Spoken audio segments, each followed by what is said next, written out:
महागठबंधन में होते हुए भी आरजेडी और कांग्रेस में सब कुछ ठीक ठाक नहीं। मैं पहले कई बार भी इस बात पे चर्चा कर चुका हूं कि दोनों में समन्वय अभी नहीं बन पा रहा है। जिस प्रकार से आरजेडी बीएसपी में अपना भविष्य देख रही है और उसी प्रकार कांग्रेस भी जो है वो पीके के साथ और बाकी कम्युनिस्ट पार्टी सीपीआई सीपीएम के साथ देख रही है। अब इसमें एक नई खबर ये है कि अगर आप देखेंगे तो जिस प्रकार से पप्पू यादव ने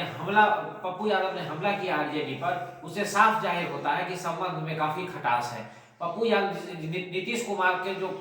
पोस्टर चस्पा आरजेडी ने किया था, जिसमें उन पे आरोप लगाया था राष्ट्रीय गान का महिला सम्मान को लेकर के, तो इन सब तमाम चीजों को लेकर के लगाया गया था और सरकार की गतिविधि पर, सरकार के काम करने के तरीके पर, तो उस बात को लेकर के पप्पू यादव ने बयान दिया है। उनका ये कहना है ये बड़ी ओछी राजनीति है। हर किसी की उम्र होती है, हर आदमी का एक अपना स्ट्रेंथ होता है, उसके हिसाब से काम करता है, लेकिन इसको लेकर के आप पोस्टर वार करें, ये बिल्कुल सही बात नहीं है। ये गंदी राजनीति और इस प्रकार की हरकत आरजेडी को नहीं करनी चाहिए थी। ये स्वच्छ राजनीति को जन्म नहीं दे सकती है और इससे और समाज में विकृति बढ़ेगी। उन्होंने साफ साफ कहा कि अगर आप देखेंगे तो तेजस्वी यादव सीएम बनने के लिए जितने ललायित हैं, ये सब उसी का परिचायक है कि वो इस बात से साबित करना चाहते हैं कि वो गद्दी के लिए कितनी उनको चिंता बनी हुई है, ताकि वो नीतीश कुमार पर पर्सनल अटैक कर रहे हैं। जहां पर बात की उन्होंने भय भू भ्रष्टाचार जैसे मुद्दे पर जो पोस्टर चस्पा हुए थे, उस पर उन्होंने कहा कि वो अपना जमाना भूल गए कि जब लालू यादव शासन में थे तो वो किस प्रकार से लोग त्राही कर रहे थे। और इन सब तमाम बातों को देखते हुए उनको ये देखना चाहिए था कि अगर हम किसी पे हमला कर रहे हैं तो वो पलट के हम पे भी बात करेंगे, और जहाँ पे सीधा सीधा आगे प्रोग्रेस की राजनीति होनी चाहिए कि कैसे काम किया जाए, कैसे बिहार का विकास हो, बिहार के विकास पर ज्यादा फोकस किया जाए, ना कि किसी पर पर्सनल अटैक किया जाए। अगर आप बात करेंगे तो उन्होंने कहा कि वो भूल गए कि इसी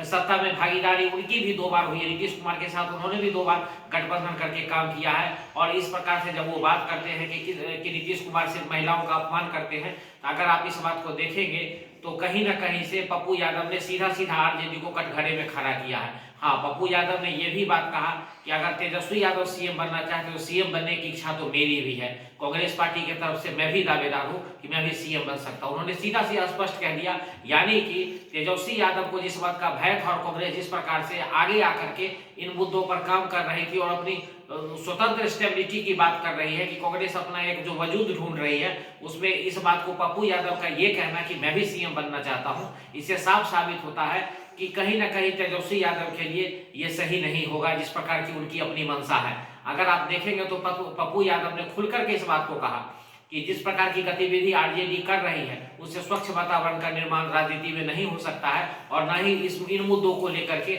हम जनता के बीच में जा सकते हैं। ये तत्कालिक मुद्दे हो सकते हैं, लेकिन इसमें किसी प्रकार का सीएम पर डायरेक्ट उंगली उठाना या उनके किए गए कामों पर, बहुत सारा विकास का भी ऐसा काम हुआ है जो उन्होंने किया है, विकास पुरुष अगर उनको सुशासन कुमार कहा जाता है तो ऐसे नहीं कहा जाता है। इन तमाम बातों को उन्होंने उनके पक्ष में, नीतीश कुमार के पक्ष में भी रखा। अब उनकी क्या मंशा है ये तो राजनीति में कुछ भी हो सकता है और कभी भी हो सकता है, लेकिन उन्होंने सीधा सीधा नीतीश कुमार का बचाव किया और एक तरह से आरजेडी को उन्होंने कटघरे में खड़ा किया। अब ये देखना बड़ा ही दिलचस्प होगा कि आगामी चुनाव में जिस प्रकार से गठबंधन की बात हो रही है और कपिल सिब्बल जैसे नेता बयान देते हैं, उनका ये कहना है कि गठबंधन यानी महागठबंधन को एकजुट होना चाहिए और उन्होंने एक समान रूप से सामने आकर के कोई वक्तव्य देना चाहिए। लेकिन जिस प्रकार से आपस में इन लोगों का समन्वय नहीं बन पा रहा है, यह आगामी चुनाव के लिए शुभ संकेत नहीं है महागठबंधन के लिए। अगर आप देखेंगे तो जिस प्रकार से पप्पू यादव उन पे भी हमलावर हुए हैं, यानी कि नीतीश कुमार का काम पप्पू यादव कर रहे हैं, तो इससे साफ जाहिर होता है कि आगामी चुनाव में दोनों के साथ लड़ने पर कितना समन्वय बनता है ये तो आने वाले समय में ही पता चलेगा।